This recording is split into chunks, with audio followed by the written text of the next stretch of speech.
What's up, everybody? Welcome back to the Martian MMA podcast. I am your host, and my name is John, and this week we are back with episode 108, where we will be analyzing and predicting the UFC Fight Night going down this Saturday, August 1st, 2020, headlined by Derek Brunson versus Emmers-Shahbazyan. This 11-fight card will take place from Las Vegas, Nevada at the UFC Apex, and will take place in the smaller UFC cage as opposed to the bigger UFC cage that was used in the past few Fight Island events. Just a quick betting note, last week I did profit 3.3 units in official track plays, bringing our tracked record to plus 51 units in the year 2020. My tracked bets have been profitable in 13 of the past 14 UFC events. With that being said, we are going to get right into breaking down all 11 of these fights, and we're going to start things off in the bantamweight division, where we have Chris Gutierrez taking on Cody Durden. The opening betting line for this one was Gutierrez, the favorite, at minus 305 to Durden at plus 225. Right now we are seeing Gutierrez minus 350 to Durden plus 290. Interesting matchup to start off the card. Chris Gutierrez has the more UFC experience. He's actually on a 3-fight win streak in the UFC. 2 of those wins were at bantamweight, but his most recent fight, his most impressive performance, was at featherweight. Gutierrez put on a dominant striking performance over Vince Morales and eventually led to a leg kick TKO in round 2.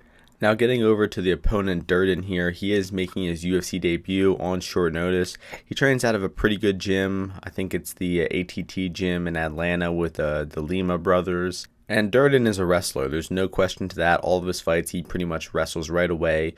We have not seen him strike much at all, and there's just not much tape overall on Durden. We've seen him get some quick takedowns and dominate opponents on the ground, but we really haven't seen him strike for much. He seems to have some decent technique on the feet, but I just think that you have to defaultly side with Gutierrez here because he's the proven striker in the UFC. And what I saw from him in his last fight was very impressive against Vince Morales, and I'd be really shocked to see Durden outstrike him here. But Durden can hit takedowns here because when we've seen Gutierrez struggle in the UFC is when he's facing grapplers. Raoni Barcelos took him down and out-grappled him, and so did Geraldo de Freitas at certain points of their fight. He pushed him against the cage, hit takedowns, but Gutierrez did a good job of getting back up to his feet. I think his takedown defense is pretty solid. His get-ups are good, and if he wasn't able to get out-grappled by de Freitas for long, I doubt that Durden will keep him on his back for long, but it's a definite path to victory here for Durden. He just needs to relentlessly wrestle, try to put Gutierrez on his back, and he might even have a chance at winning a decision here. So the pick for me is still going to be Gutierrez to stuff takedowns, to stand up from takedowns, and to outstrike Durden on the feet, likely getting a decision win, but he could even get a TKO at some point. But there is a small chance that Durden overperforms his price here and hits takedowns and makes this fight closer than the odds indicate. So at these odds, it's going to be a dog or pass fight for me. I think there's a decent amount of value on Durden at plus 290. I would cap this fight more around the 70-30 mark for Gutierrez. So where the odds are at now, it's definitely a bit wide, but I'm still going to pick Gutierrez to get the win here. I'm going to go with Gutierrez by decision, but Cody Durden is live, and I think I will track a half-unit bet on him at plus 290. The next fight is in the featherweight division. We have Jamal Emmers taking on Emmers-Valiev. The opening betting line for this one was Valiev minus 300 to Emmers plus 250. Right now, we are seeing Valiev minus 165 to Emmers plus 145. So line margins have tightened up. More action has come in on the dog, Jamal Emmers, and that's completely rightfully so. I think that where that opening line set was way wide, and if anybody got in on Emmers at over 2-1, that is a great bet. And the odds indicate that right now because the margins have tightened up, and rightfully so, once again, because Valiev just should not have been that much of a favorite here. I mean, he is moving up to 145 pounds. He has fought at 145 throughout his career a few times, but I think he's definitely a natural bantamweight. His most 2 recent fights were both at bantamweight, and he's going to be at a bit of a height and reach disadvantage here. Emmers is 4 inches taller than him and has a 6-inch reach advantage here. That's going to be a big factor in the striking here because if you're comparing the way the two of them strike, there's a big difference in the way they go about striking. Valiev has very solid technique on the feet, good footwork, good cagecraft, but he mostly throws kicks, a lot of leg and body kicks, and doesn't really throw many punches and doesn't land many head strikes. And Emmers, on the other hand, is very long, throws a lot of straight punches, uses his kicks very well. So when comparing the striking here, I think you have to give a slight advantage to Jamal Emmers because he has that height and reach advantage, and he has that head strike advantage. He just lands more punches to the head, which is going to be easier to score in the eyes of the judges. Valiev might be landing a lot of leg kicks and body kicks, but if he's moving backwards and Emmers is marching forward, landing punches to the head, I think that Emmers is going to edge those rounds in the judges' eyes. But to be honest, when analyzing this fight, I just see it ending up in a very close decision, a split decision type of fight. I don't think either guy will convincingly win these rounds. They're going to be really close. And I got to slightly side with Jamal Emmers because of that head strike advantage I was talking about. And I mostly think that Emmers-Valiev needs takedowns to win here. I don't think that he will convincingly win these rounds on the feet, so he's going to likely have to hit takedowns, get some offensive top time, look to get some ground and pound and submissions going. And despite seeing some nice offensive grappling from Valiev in his PFL fights and his regional fights that we were watching on tape this week, I just don't think he's reliable enough of a wrestler and dominant enough from top position to rely on him to hit takedowns here.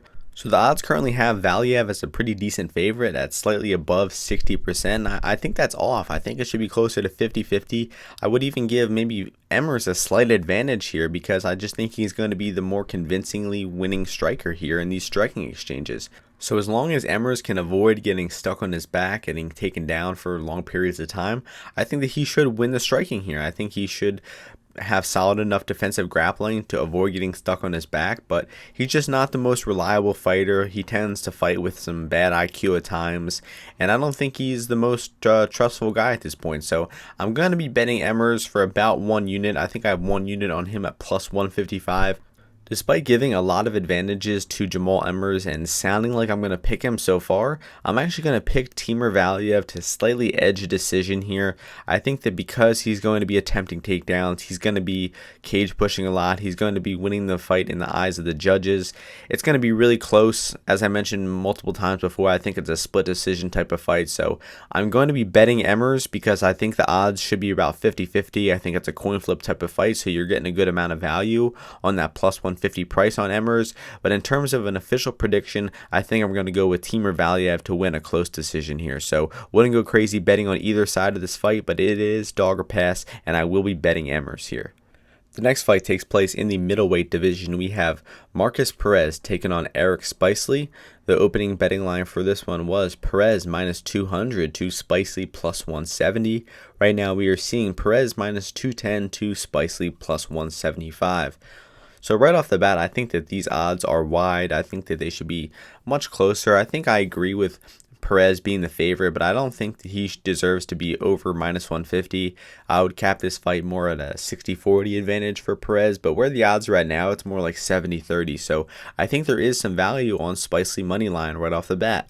I also like some of the props on this fight. I like the over 1.5 rounds. I was able to bet that at minus 145. It is now minus 160, and I also like the goes the distance at plus 170, and it is now plus 140. So I got some good value on both of those lines. Now getting down to analyzing the matchup, I think the striking here is very even. I think that Perez has the more power in his strikes, but Spicely has the better volume, the better output. And the southpaw body kicks for Perez are going to be a big weapon because I did not like the way that Spicely was defending body kicks versus Gerald Meerschaert.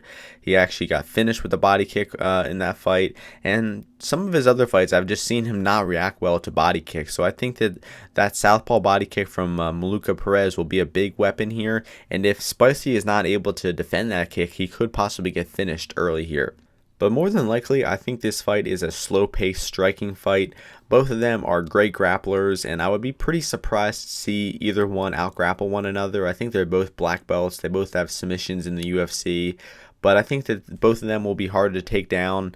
And if I have to give a grappling advantage to one of them, I think it would be Spicely, just because I didn't like the way that Perez was getting clinched up a lot versus Wellington Turman in his last fight. He was getting body locked a lot against the clinch and kind of just got grinded out against the cage in that fight.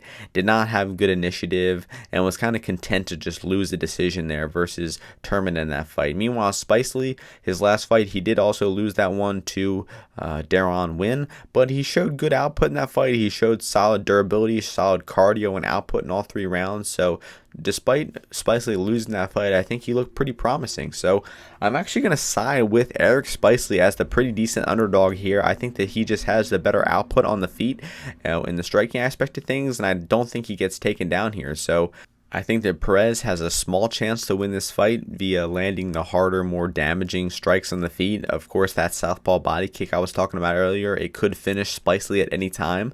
But if this fight goes into the later rounds, I think that we're going to see the output of Spicely start to take over and him to win those later rounds by landing the more strikes on the feet. And unless Perez is able to hit offensive takedowns and outgrapple Spicely to my surprise here, I think he actually loses this fight. So I like the over 1.5 in this fight. I like the goes the distance, and I also like Eric Spicely money line at plus 175 because I am picking him to pull off the dog upset here. So the pick for me is going to be Spicely by decision. The next fight takes place in the bantamweight division. We have Ray Borg taking on Nathan Maness. The opening betting line for this one was Borg minus 230 to Maness plus 170. Right now we are seeing Borg minus 245 to Maness plus 205. So Nathan Maness is making his UFC debut here on short notice against a very tough UFC vet in Ray Borg. Really tough matchup for Maness in his debut, especially when you consider he is dropping down to 135 pounds. He's fought at 135 a few times throughout his career, but he's also fought at 155 and 145. So I definitely think he's a bigger bantamweight, and he will likely struggle to make this weight cut. And they haven't weighed in yet. They weigh in about 24 hours, so keep an eye on the weight cut for this fight, especially Ray Borg, because he has also struggled making the 136 pound limit a few times throughout his career. But getting down to analyzing the matchup, I just struggle to see any way that Maness wins this fight, to be honest. I think that the distance striking could be competitive, but with the way that I saw Borg make improvements versus Ricky Simone and the way his boxing looked in that fight, he was digging to the body and he showed a good chin on the feet. He was getting into the pocket and getting dirty on the feet for the first time in his career, in my opinion. I really like what I saw from Borg in that fight, and I think that I would give him a striking advantage in this fight based on the improvements that I saw from him in the last fight. Maness has some decent striking technique. He fights from southpaw a lot of the time. He switches stances, has some decent boxing, but I just don't like his boxing defense. I don't think he's fought very many good fighters, and I just think that he's likely in for a very tough fight here because he's never fought a grappler the caliber of Ray Borg. I mean, he's fought in some grapplers and he's defended some takedowns, but he has never fought anybody near the level of Ray Borg on the ground. So I think that I give a slight advantage to Ray Borg in the striking here, and I give a pretty huge advantage to Borg in the grappling here. So unless Borg guesses out and looks bad like he did in that fight against Silva not too long ago, or maybe Maness overperforms what I saw from him on striking. I could be underrating his striking ability a little bit. He might even give Ray Borg some trouble on the feet. And there's going to be a big size advantage here. I think that Maness is like 5 or 6 inches taller and longer in terms of reach. So Maness is going to have a big size advantage here and might be able to outstrike Borg based on that alone. So the pick for me is still going to be Borg on the feet. I think he gets inside the pocket and starts digging to the body, outstrikes Maness that way, and likely hits takedowns and outgrapples him on the feet as well. So the pick for me is going to be Borg by decision. I could even see a finish from Borg along the way here. He's not a great finisher. He doesn't have many finishes in his UFC career, if any, but I think that this is a massive skill differential in this fight, and we're going to see Borg win this one comfortably. So the pick is going to be Borg by decision. The next fight is in the light heavyweight division. We have Ed Herman taking on Gerald Meerschaert. The opening betting line for this one was Meerschaert, the minus 195 favorite, to Herman plus 170. Right now we are seeing Meerschaert minus 170 to Herman plus 150. So more action coming in on the underdog, Ed Herman, in this one. And I think that where the opening line was at was pretty accurate, honestly. I give Meerschaert about a 65% advantage in this fight. But he does have some things to be concerned about. He did not look very good in his last fight. He got dropped and finished in round 1 versus Ian Heinisch. And GM3 is also moving up to 205 pounds here. I'm sure he's fought in at 205 before in his career, but Ed Herman is the natural light heavyweight here. Meerschaert is just moving up on short notice. But I think that not having to make the weight cut will likely be a good thing for Meerschaert, especially after getting his chin checked in his last fight versus Heinisch. So I do give a lot of advantages to Meerschaert here. I think he's the more active striker on the feet, and he's the more dynamic as well. I mean, he throws better kicks. He's got the better defense than Herman. And I think that Herman's slow punches will actually have a hard time connecting on Meerschaert here, because Meerschaert is one of the few fighters who has decent head movement in the UFC. I really like the way he avoids punches. You can see that in the Deron Winn fight or the Eric Anders fight. I mean, the guy just has a good sense for avoiding getting hit, and that's just a very rare quality you see amongst especially these heavier weight class fighters. And GM3 just got caught with a massive overhand in his last fight. I mean, it wasn't a very replicable outcome in my opinion, and I don't think you should take too much from that quick loss to Heinisch. But Herman did look good in his last fight against Ibrahimov, despite being old, despite being like 38 years old. He fought to the decision in that one. He won the first 2 rounds convincingly, was able to outbox Ibrahimov, avoid that early onslaught, had solid defense in that fight himself. So Herman is still fresh despite being very old, and I think that he could still give GM3 a tough fight. So in the striking here, I think I do give a pretty decent advantage to Meerschaert, because he's going to have a speed advantage, and I just think he's got the more layers to his striking, while Herman is pretty much purely a boxer. Maybe he mixes in the occasional leg kick, although he did knock out Pat Cummins with a knee just a few years ago. But I think Herman's best path to victory here would likely to be a swing fest in round 1, just getting a brawl and try to test the chin of Meerschaert, because if the fight stays on the feet for long striking periods, I just think that Meerschaert's speed and his head movement, his defense, and his overall better striking will start to outstrike Herman. So I also think we could see Meerschaert hit takedowns here.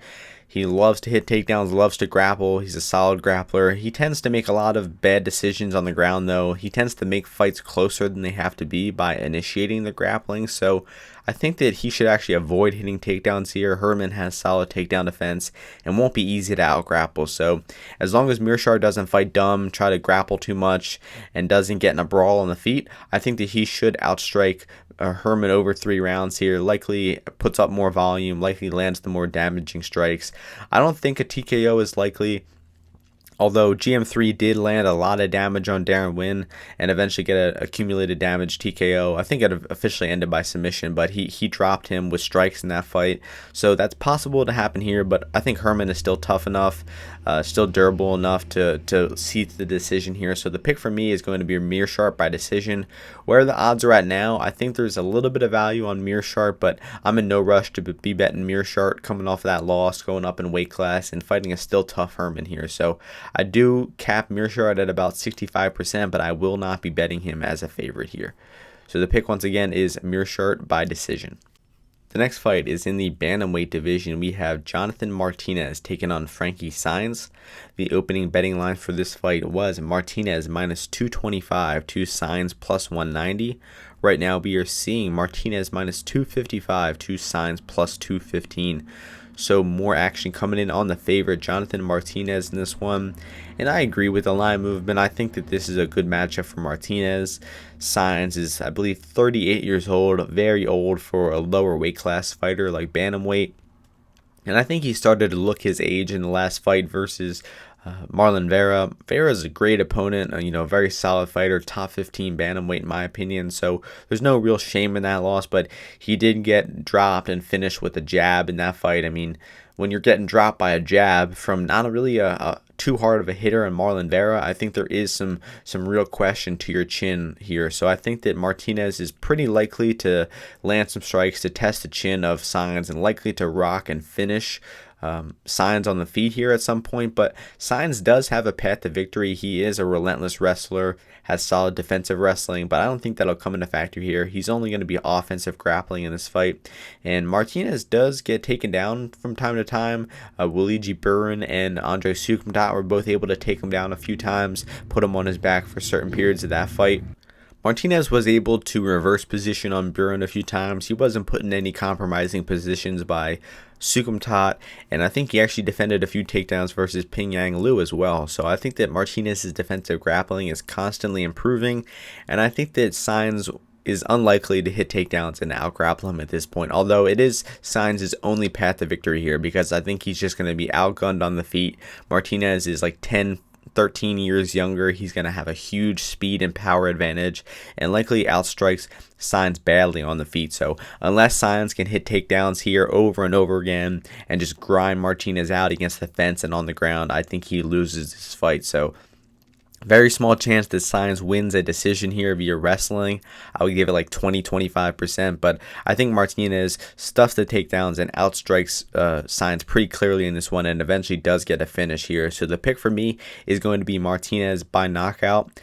I think it probably happens in the first or second round.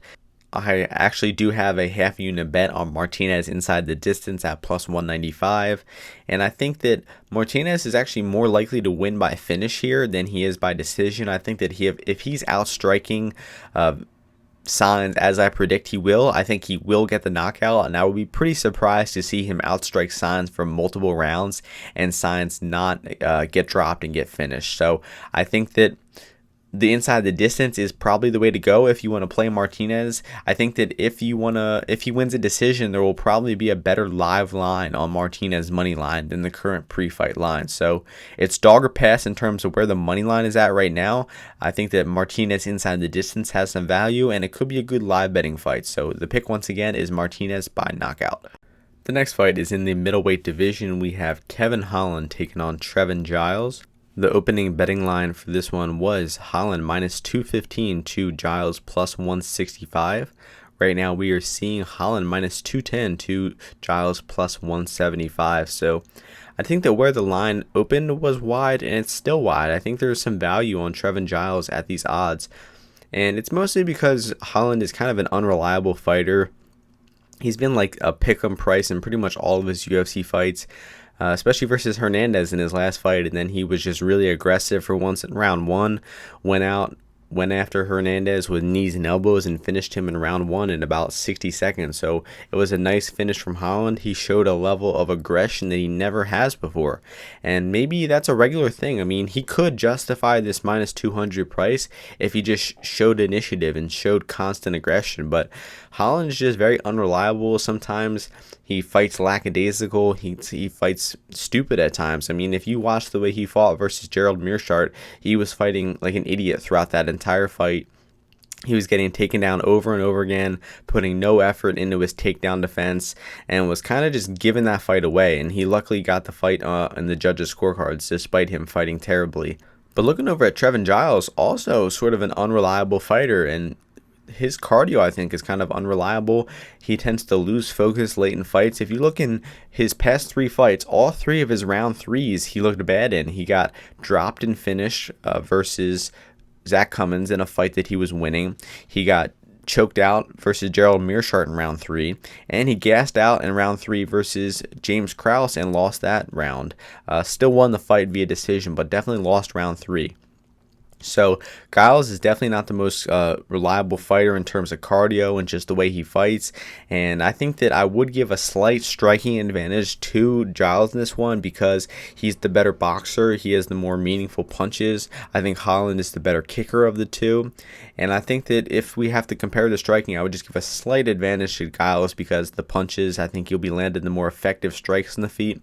And in terms of the grappling, both guys are solid grapplers. I think that Holland is a little bit better of the overall grappler, but both guys tend to struggle when they're being put on their backs. I mean, Holland's takedown defense, as I was mentioning earlier, versus Meerschaert was terrible. And I think that if Giles attempts takedowns and looks to put Holland on his back, he could win rounds with takedowns and top time. Now, I think that once the grappling starts on the floor, it's going to be some really sloppy back and forth grappling exchanges, sort of like their Meerschaert fights. Both of them fought Gerald Meerschaert. Both of them had sloppy back and forth, top position, falling off top position type of fights. So I think that that's likely what happens here. And I would give Holland an advantage once it goes to the ground because I think he is the better overall grappler. But with the way he gets stuck on his back at certain times, he's not very reliable at all. So the way I see this fight is it's more of a coin flip type of fight, maybe a 55-45 advantage for Kevin Holland, but Where the odds are at now, giving Holland a 65% chance or higher to win this fight, I just think that that's way off. So I think there is some value on Trevin-Giles at this point. I think I'm going to pick Holland by decision as my official pick because I just think he has the more consistent work rate throughout the first 3 rounds, and I think that he will likely just win this fight by a close margin. But if Giles is plus 175 and it's going to be a close decision, I think he fights for your money, and I think he's worth a half unit or 1 unit bet at this plus 175 price. So once again, the official pick is going to be Holland by decision, but the money line, it's dog or pass. The next fight takes place in the welterweight division. We have Vicente Luque taking on Randy Brown. The opening betting line for this one was Luque, the favorite, at minus 215 to Brown plus 185. Now looking at the odds, we see Luque minus 185 to Brown plus 160. So more action coming in on the underdog, Randy Brown. I was having a conversation with my friend, fellow bettor Gugabe, from a few months ago, and we were talking about the decline of Vicente Luque, and I was imagining what fighter we could get as an underdog versus Luque that would beat him. You know, we want a fighter that's not too known to the public and would have the stylistic advantages to beat Luque. And the name we came up with was Randy Brown. And sure enough, a month later, the fight gets made and we get Randy Brown as an underdog. So I love Randy Brown as an underdog in this fight. I actually think that he could be a favorite. The reason I say that is because I think the only way Vicente Luque wins this fight is if he has success with his leg kicks. And he does throw leg kicks a lot, and Randy Brown is susceptible to leg kicks at certain periods of time. But if he doesn't have that leg kick as a consistent tool to limit the mobility of Randy Brown and to get some respect from Brown, I think he gets outstruck at range. I think he gets outstruck in the clinch. I don't think Luque will have much of an offensive takedown possibility. So I think Luque is in deep trouble in this fight, and I think that he's just on the decline as a fighter, and I think that it's pretty evident. I mean, if you look at his first fight against Nico Price, he largely dominated Nico Price, rocked him with punches, took him down, and choked him out. Then he had a rematch with Nico Price just 3 years later, and he had a very competitive fight where he arguably lost the first 2 rounds. I had Nico Price winning those first 2 rounds. It was an extremely competitive fight. He eventually dropped Price with a left hook and got a finish in round 3. It was a great comeback win from Luque, but the man is just getting hit an insane amount in his past few fights. I mean, the Barberena fight, the Perry fight, the Wonderboy fight, and the Price fight. Those are 4 fights in the past year and a half. He's absorbed over 500 significant strikes in those fights. So you can clearly see that Luque is just getting hit an astronomical amount. His defense is getting worse. He can't absorb punches the same. His chin can't absorb the same punches either. So I think that Luque is on a massive decline, and I think that that was evident from his last fight, and I think that it becomes massively evident to the public that he is declined in this fight because I am picking Randy Brown to beat him. I think Brown outstrikes him at range. I think he deals with the calf kick, clinches up Luque, outstrikes him in the clinch, maybe even hits his own offensive takedown at points. So the pick for me is going to be Randy Brown by either TKO or decision. I think he could win by knockout. The most likely outcome is by decision, and I'm going to be loading up on Randy Brown here. I'm going to have 3 units on Randy Brown at plus 160, one of my biggest underdog bets of the year, but I'm very confident in Brown. I think that this is a 50-50 type of fight. I would even give a slight 55-45 advantage to Randy Brown here. So it might sound crazy because Luque has won 11 of his last 13 fights. He has the better record. He has the better wins on his record. He has the better UFC career. But, I mean, I think that the decline is evident when he's getting outstruck by Brian Barberena and Mike Perry, and he's having tough fights with guys he soundly beat a few years ago. I think the decline is evident, and I think that we see Luque take a loss here. So the pick for me is going to be Brown by decision, and I will be betting Brown heavily here at plus 160. The next fight takes place in the lightweight division. We have Bobby Green taking on Vannata. The opening betting line for this one was Vannata, the minus 175 favorite, to Green plus 150. Right now we are seeing Vannata minus 150 to Green plus 130. So line margins tightening up, more action coming in on Bobby Green. And excuse me if I messed up the bout order of this card. I'm looking at the official Tapology page and it says that the Luque-Brown fight is after the Green and Vannata fight, but I just messed up the order a little bit here. So this is a rematch of a fight that took place a few years ago that was ruled a draw. Really competitive, fun fight. Round one was Lando-Vannata's round. He was outstriking and hurting Bobby Green, even dropped Bobby Green with a right hand at one point. But he got a point deducted for throwing an illegal knee, so that round was a 9-9 round. And like Vannata does, he tends to slow down in the later two rounds, and that's what happened here. I think I gave Bobby Green rounds 2 and 3, and Bobby Green should have actually technically won a decision in my opinion, but I'm fine with the draw. They were close rounds. Round 2 was really close. Round 3 was a pretty clear Bobby Green round, but I think Green was a more consistent minute winner in that fight, and what I mean by that is he might have won 10, 11, 12 minutes of that fight, but Vannata was hurting him with punches every now and then and making the fight close by having those big moments. So when you're looking at a rematch here, I think you got to trust the better minute winner, and that is Bobby Green. I think he's the more reliable and more consistent striker. I do have a big concern about this fight because in the first fight, Vannata was fighting a lot more aggressively in his early UFC career. He fought a lot more wild and aggressive, and since then he has kind of reformed his style a little bit and become a little more passive and picks his shots a little better and fights more collected than he did a few years ago. In the first fight, I think Bobby Green kind of benefited off of Lando's sloppy and aggressive style and was counter-striking him and landed more shots than Vannata. My concern about the rematch is Lando might be content to just pick apart Bobby Green at distance and not try to get in the pocket, just stay at that kicking range, that long jabbing range, which he kind of did versus Yancy Medeiros. And if he does that, I could see Bobby Green being a bit discouraged and not being aggressive enough and kind of losing the fight on the numbers in terms of he's just not throwing enough, not landing enough.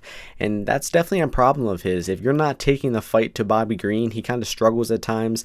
And I mean, Bobby Green is just consistently in really close fights. I mean, even his most recent fight against Clay Guida, he clearly won that fight in my opinion. I gave him all 3 rounds, but he got cage pushed a lot. He just made that fight a lot closer than he had to be, despite cleanly outstriking Guida in the clinch and at range. So getting down to an official prediction for the rematch here, I think this fight is going to be really close. I think it's a 50-50 type of fight. It likely hits the scorecards again, and it's going to be any guy's fight. And in my opinion, at these odds, you got to go with the dog at this price. I think it's more of a 50-50 fight, maybe even a slight advantage to Bobby Green. So it's definitely dog or pass in terms of the betting window. I just don't see how you could bet Vannata as a favorite, considering in their first fight, he kind of gassed out after round 1.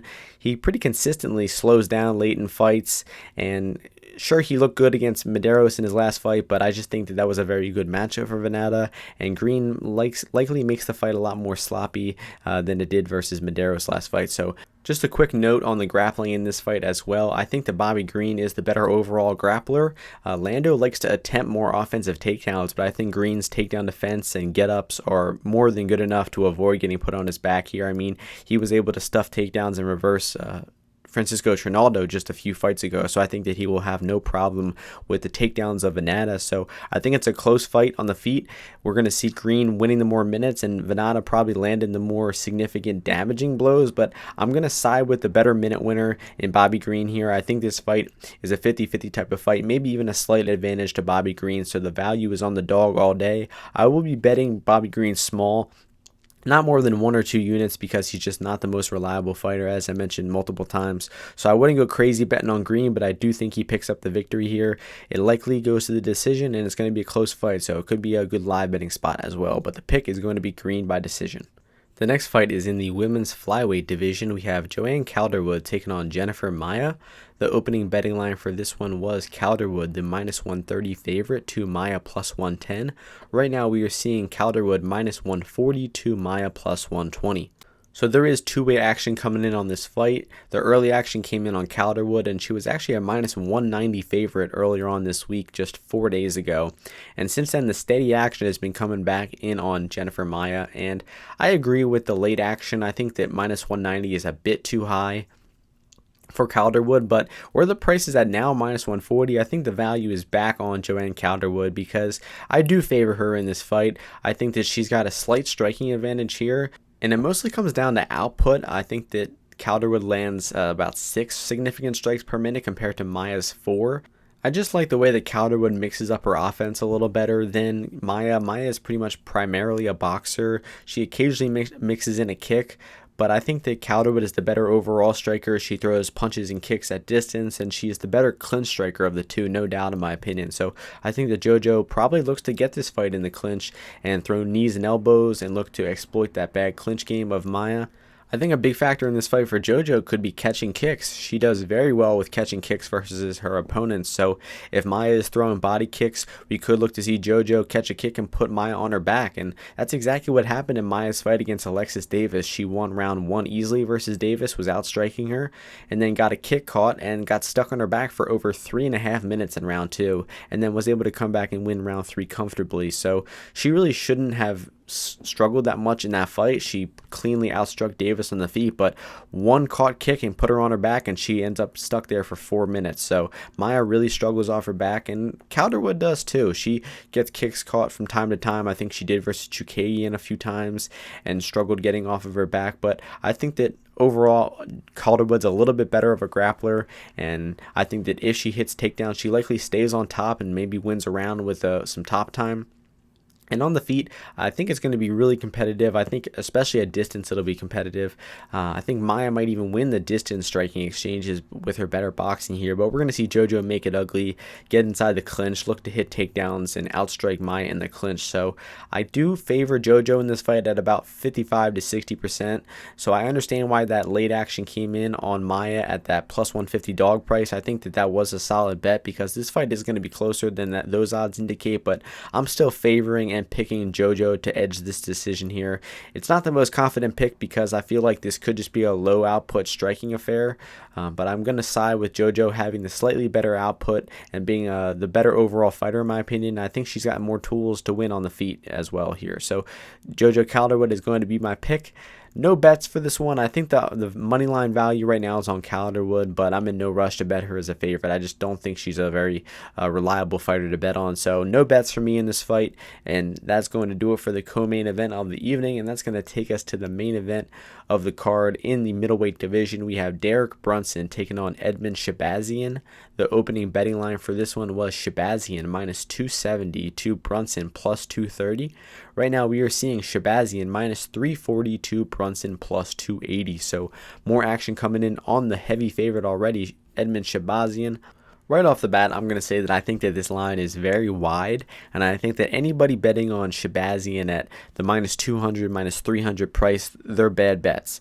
I mean, he could come out and finish Derek Brunson in round 1 here like he did for his past few opponents, but in my opinion, Edmund has shown nothing to be this much of a favorite over a solid veteran like Derek Brunson. It would be one thing if Derek Brunson was on the decline, he was looking terrible in his fights lately, getting knocked out left and right, but in my opinion, that's not the case at all. If you go back a few years, Brunson did have a streak where like maybe 9 out of 10 of his fights ended in round 1, but if you look at his 2 most recent victories against Elias Theodorou and Ian Heinisch, 2 solid middleweights, I think that Brunson looked very improved. It seemed like he settled down a little bit in his striking. He wasn't trying to bum rush people and knock him out in round 1. He had a better tempo. He had more solid output. And that's not something we've seen from Brunson at all through his career. I mean, he did that versus Anderson Silva. He did it way back versus Lorenz Larkin. But like I said, he had 10, 12 fights in a row where he was just bum rushing people and either knocking them out or getting knocked out in round 1. But it seems like he's actually made some improvements and adjustments to his fighting game over his past 2 fights, which is even more confusing of why Shahbazyan is this much of a favorite, because Shahbazyan has had 4 fights in the UFC, and 3 of them are quick round 1 finishes over pretty subpar competition. Charles Byrd and Marshman are not good wins. Brad Tavares was definitely his best win. He got a nice round 1 knockout of Tavares, and I gotta admit, Edmund's striking looked very sharp versus Tavares. He dropped him with a right hand and was able to finish him off with a lead high kick. I mean, he showed a lot of good striking technique and power on the feet that he had not shown before. But if you look back in his fights before that, he has struck on the feet for very little time. Versus Darren Stewart, he had no interest in striking at distance. Versus Byrd, he hit him with some elbows and got a quick knockout. He went for a quick takedown versus Marshman. So we've only seen him striking at distance for about 4 to 5 minutes in the UFC. And I just don't know how anybody would see that small sample size and start to favor Shahbazyan on the feet over an experienced striker like Brunson.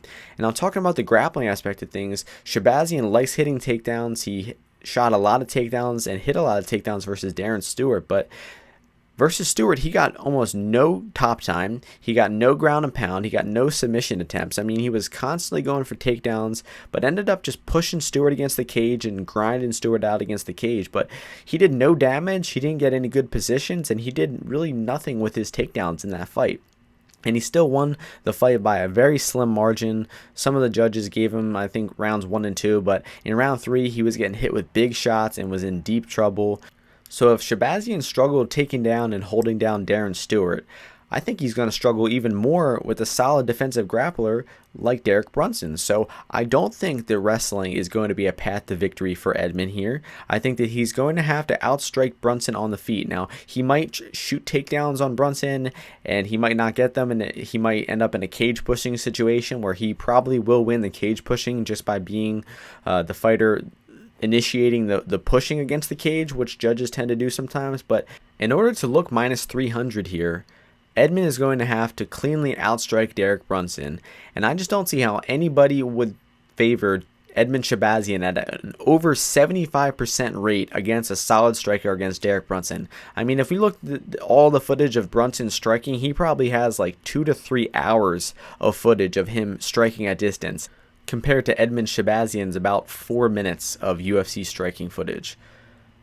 So Edmen could come in here looking like an incredibly improved fighter. I mean, in the Tavares fight, in my opinion, he showed a lot of stuff in his MMA game that he hadn't shown before. And being such a young and athletic guy, he could continue to improve here.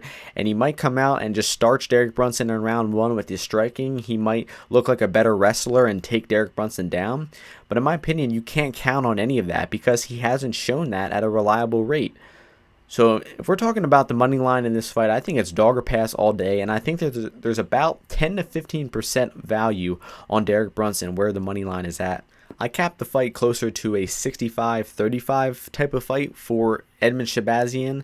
So minus 200 would be an appropriate price for Shahbazyan, but at this minus 340 price, it's a clear pass. I think that all of the action on Shahbazyan are bad bets personally. And the bet's probably cash. I do think I'm going to side with Edmen to win the fight as a pure pick goes. But if you're making these type of bets, trusting these young fighters over veterans at over 75-80% probability, long term, that is not a good strategy, and you will lose long term if you keep trusting matchups like this one. So in my opinion, it is dog or pass. I would not place any action on Shahbazyan money line. I wouldn't parlay him. I wouldn't anything. I think that if you want to bet this fight, you're going to have to either bet Brunson money line, fight does not start round 2, or maybe Shahbazyan decision, because I think the most likely way that Shahbazyan wins the fight is by decision. I don't think that he's going to knock out Brunson easily. I don't think he's going to submit Brunson. So I think the way he wins is by mixing up his striking, shooting takedowns, getting some cage push time, being the younger, faster fighter on the feet. So I am going to side with Edmen Shahbazyan here in terms of a pure pick goes. I will pick him to win by decision, but I also will be betting Derek Brunson at this plus 280 price. I think that's a great value on Brunson, and I'm happy to place 1 unit on Brunson at that price. So that is going to do it for this podcast. We broke down all 11 fights for you, and if you want to see my official bets, you can see them on my Bet MMA Tips page. It is in the YouTube description. It is also on my Twitter account, also on the Bet MMA Tips website. My username is Martian MMA. You can check out all my bets there, where I am up over 50 units for the year 2020. So it's been a great year for betting. We hope to keep it going this weekend with this card, and I will see you all next week before the next UFC card. Peace.